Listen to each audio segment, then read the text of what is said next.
from the fans. Told the bitch get the bag. You ain't looking for no man. I won't judge you.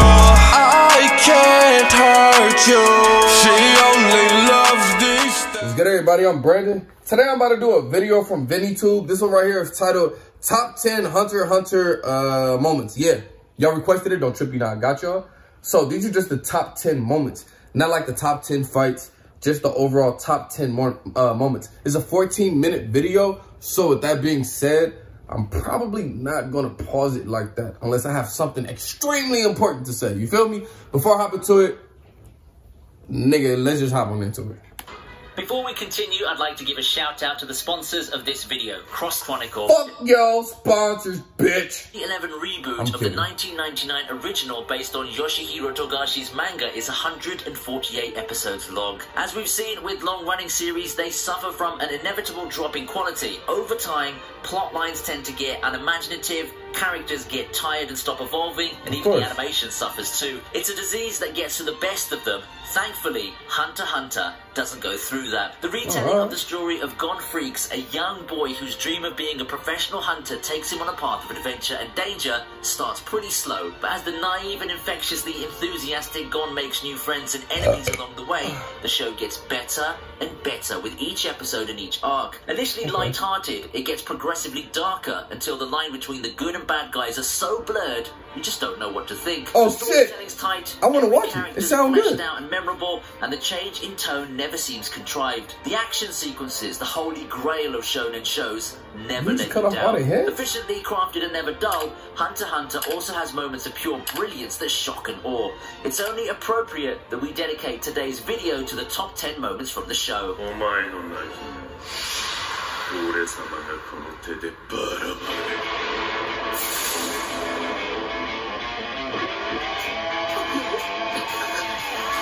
We start off with Killua's one-shot kill. This is one of those moments where the darkness of Hunter x Hunter smacks you in the face without warning. It comes as early as episode 11 in the Hunter exam arc. Gon, Killua, Kurapika, and Leorio, 4 friends and hunters-to-be, must defeat a team of notorious prisoners to make it through to the next round. Killua Zoldyak's matched against Jonas the Dissector, a mass murderer known for dismembering his victims with his bare hands. It seems to be an unequal match, but not how we think.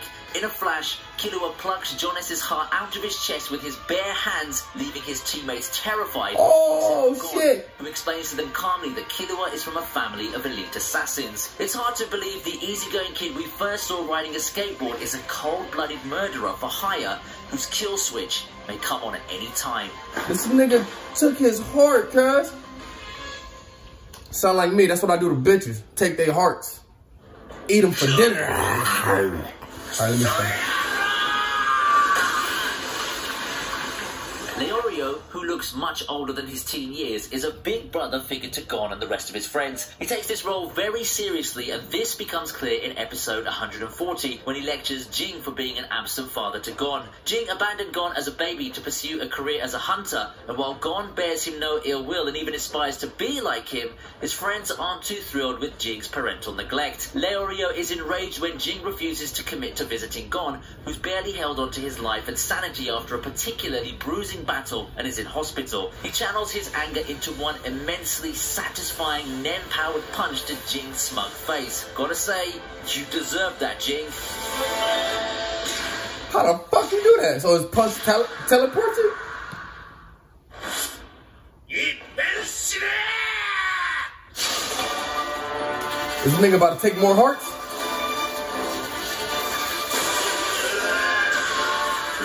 So this kid is a beast. Reflexes meet in this next moment when Killua shows why he may be the coolest customer in the Hunter universe. Up against the beast like Yuppie, one of 3 royal guards in the service. I like Killua, whatever his name is.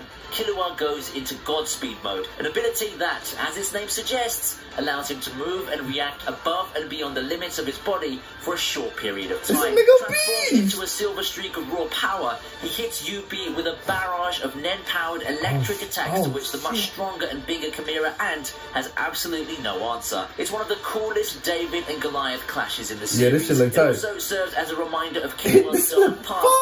This ability and power are born of the family. I like Killua. torture training and electric shocks that formed the young assassin's childhood. Killua's a fucking beast. Do they have this in English dub? Get that? Kite's death. Up next we have Kite's death. Of Cut the that nigga many arm friends off, and guys. villains Gon meets on his journey, none perhaps has the impact that Kite does on the young hunter. A chance to find his father leads Gon to Kite, Jing's former student. Instead, the two form a strong bond despite not spending much time together. In the Chimera Ant arc, Kite, Gon and Killua find themselves up against Pito, another one of Meruem's royal guards. Heavily disadvantaged against the Chimera Ant, Kite sacrifices himself to save the two boys. The sight of Pito nestling Kite's lifeless head in her lap is one of the most disturbing moments in Hunter x Hunter, again, coming with absolutely no warning. More profoundly, Kite's death is the catalyst for a sea change in Gon's character at a later stage, and for one of the most iconic moments in anime history. Suffice to say, Kite's death is a moment of awakening for Gon in more ways than one. 特質系となった私は、どの系統の能力を 100% 引き出す。これが今の私の力、エンペラータイム。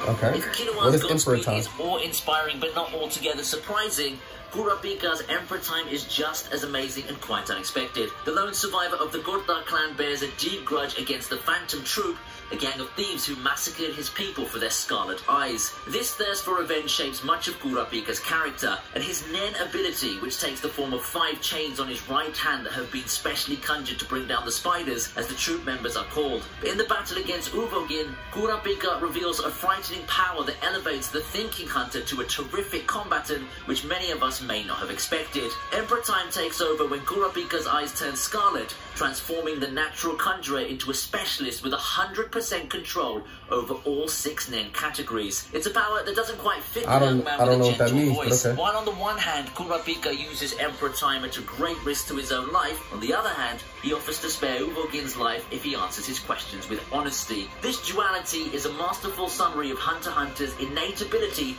to churn out multi-layered characters. I think I want to watch this, yo. If they got it in English dub. Kicking off the top 5, we have the moment Gon and the Hunters infiltrate the palace in the kingdom of East Goto for their final assault on Meruem. Entering a portal previously placed by expert infiltrator and member of the Hunter Association Nov, Gon and gang immediately run into Yuppie sitting on the staircase leading to the king's chamber. To get to Meruem, they must get past this powerful enemy first. Didn't I already see the homie beat him? Simultaneous castle invasion is underway, this time from the sky. Hunter Association Chairman Isaac Nathero and Killua's grandfather Zeno Zoldiak crash land on Pito and Poof, the third royal guard, in a meteor shower of dragon aura. As the animation switches to slow motion to capture the emotion on each face during the twin break-ins, the stage is set for the show's most memorable fights and unexpected outcomes, some of which will come up later on in this video. At this point, we can only wait to see how Meruem, his powers not yet revealed, will meet the Hunter's challenge.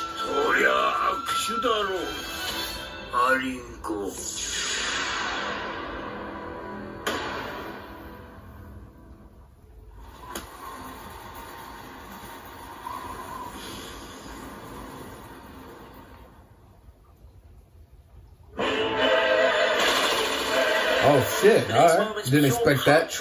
A beautiful dirge to a fallen comrade. As part of his plan to raid the Mafia community's auction, Phantom Troop leader Crollo Lucifer kidnaps the Nostrade family's daughter and gets her to write him a fortune with her Nen abilities. The fortune hits home as it speaks of Uvogin's death. In memory of his dead partner who loved a good fight, Crollo orders the rest of the spiders to head for the auction venue and go wild, even as he engages the Mafia hitmen sent after him. It's a brilliant spectacle of mayhem, action and emotion, all set to the haunting music of Mozart's Lacrimosa and the fortune teller's words. This moment cements Crollo's position as one of the series' most charismatic villains. It gives the troupe a depth few antagonist groups in shonen anime get. The spiders come across as a close-knit family and not a group of unfeeling thieves. They might, as a rule, welcome anyone who kills a member into their fold, and they might not be averse to slaughtering a room full of people, but they're more than their villainy, and this Requiem beautifully captures this complexity.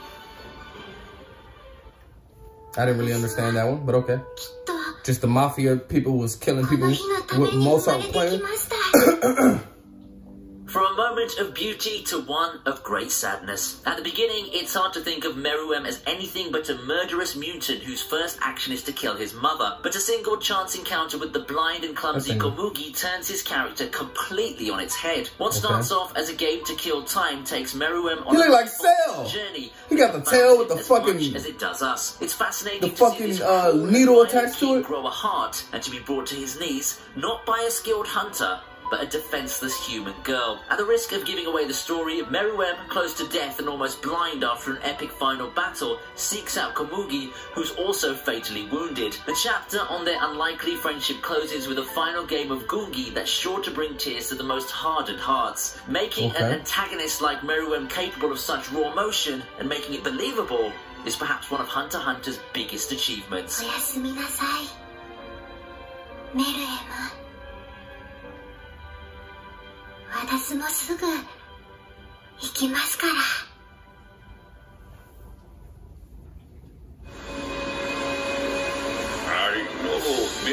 Oh, this is when this nigga lose an arm and a leg and still win the fight.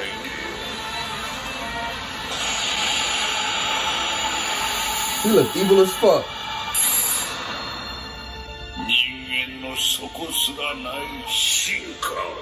The battle between the Theros and the Ant King is a masterclass of action and analysis, experience and natural talent, with a good bit of mutual admiration thrown in. After losing an arm and a leg, the Theros on the verge of death, but it just so happens that the wily old hunter holds the winning card against his seemingly invincible opponent. The Thero unleashes a final attack, a suicide bomb that triggers only when his heart stops. Before this ultimate sacrifice, he shows his enemy one last act of kindness, fulfilling his wish of knowing the name left to him by his dying mother. A victorious but defeated... Oh, so he didn't even know his name the whole time? ...had him at checkmate all along, and Nathera gets a send-off that few mentors in shonen anime manage to achieve.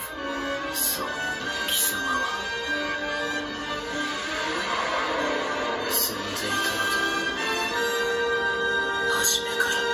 Dang.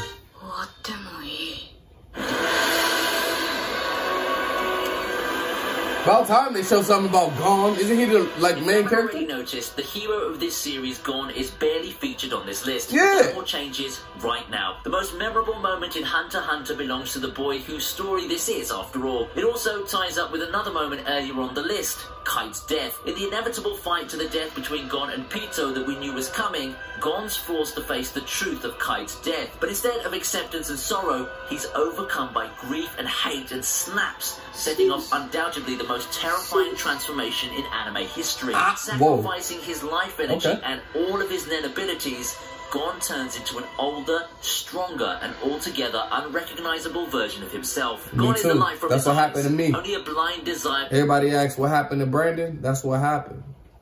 I transformed into a new version of myself. Revenge exists. Gon too is Pito's earlier confidence, and only fear remains. The sides have been completely switched. Shit. What ensues is a brutal, one-sided takedown where the lines between good and bad blur to such an extent, it's hard to see actually who's right and who's wrong. We no longer recognize the monster with dead eyes beating an already lifeless Pito to a pulp. Is this really the kind-hearted Gon we all know and love?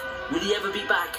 Hunter x Hunter hits a pinnacle of darkness in this devastating moment that we may never recover from. That looks fire!